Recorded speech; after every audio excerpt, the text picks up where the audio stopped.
دعوت للردہ بار سے بڑھتی چلی جاتی ہے. تاہم کچھ اعمال ہیں جو گناہوں کو بخشوا دیتے ہیں. فرمایا التوبہ التائب من الذنب کمن لا ذنب لہ، گناہوں سے توبہ کرنے والا ایسے ہوتا ہے جیسے اس نے کبھی گناہ کیا ہی نہیں.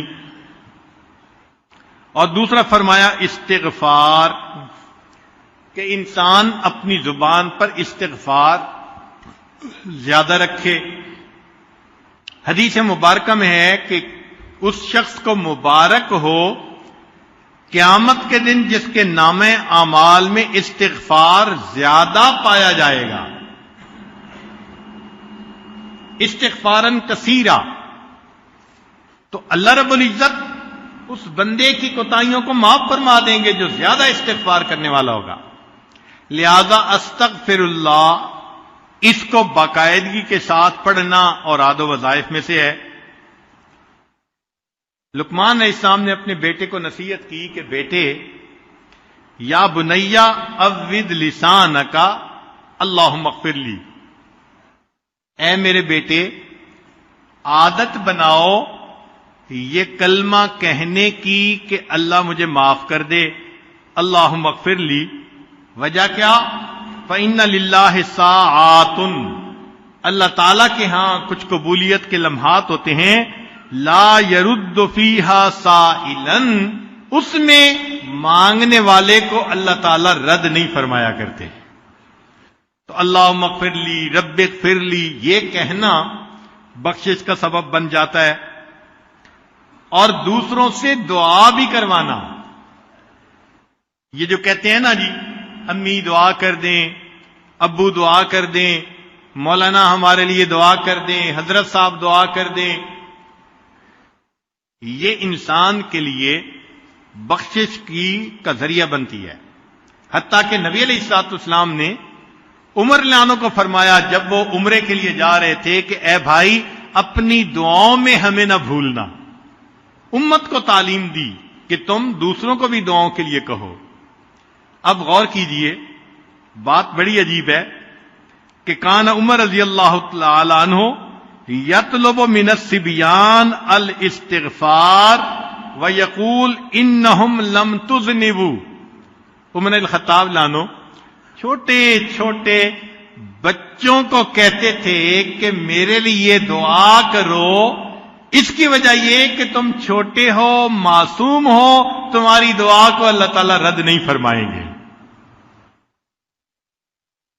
ابو ہریرہ رضی اللہ تعالیٰ عنہ کا حال دیکھیے، یقول لغلمان کتاب، جو پڑھنے والے بچے آتے تھے نا تو ابو ہریرہ رضی اللہ عنہ ان کو فرمایا کرتے تھے قولوا اللہم اغفر لابی ہریرہ، کہ بچوں دعا کیا کرو اللہ ابو ہریرہ کی مغفرت فرما دے.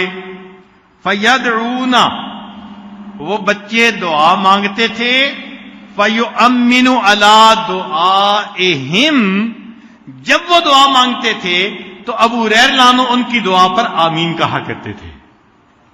اب ذرا غور کیجئے، صحابی رسول ہیں، اللہ نے اتنی شان دی ہے، مگر جس کو اللہ سے مغفرت لینی ہو وہ تو سہارے ڈھونڈتا ہے نا. چھوٹے بچوں سے بھی دعا کروانا. ہمارے اکابر کے اندر بھی یہ ایک عمل نظر آتا ہے.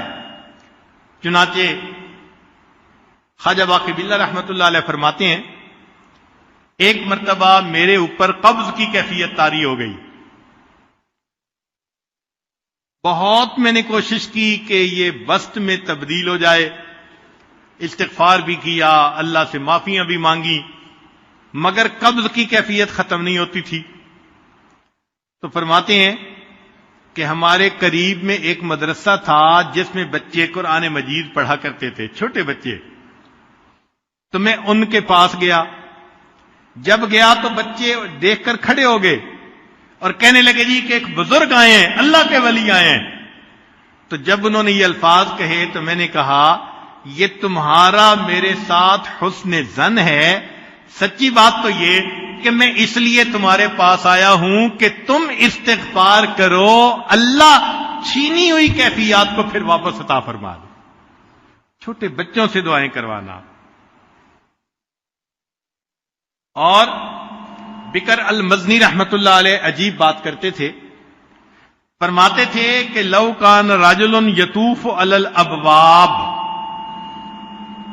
اگر بندہ جس نے گناہ کر لیے ہوں وہ لوگوں کے دروازوں پہ اس طرح طواف کرتا، کما یطوف المسکین، جس طرح کے مسکین روٹی مانگنے کے لیے دروازوں کا طواف کرتا ہے، تو گناہگار بندہ اگر سب لوگوں کے دروازوں کا اس طرح طواف کرتا جس طرح مسکین روٹی مانگنے کے لیے طواف کرتا ہے، اور ہر دروازے والے کو کہتا استغفروا لی، میرے لیے استغفار کرو، لکان لہ ان یفعل، چاہیے تھا کہ وہ ایسا کر گزرتا. جس نے اپنے گناہوں کی بخشش کروانی ہو تو کوئی بھی اس کے لیے ہیلا اختیار کرنا پڑے تو اس کو تو ضرور کرنا چاہیے. تو سوچئے کہ اگر فقیر وانا ان الحمد للہ رب العالمین.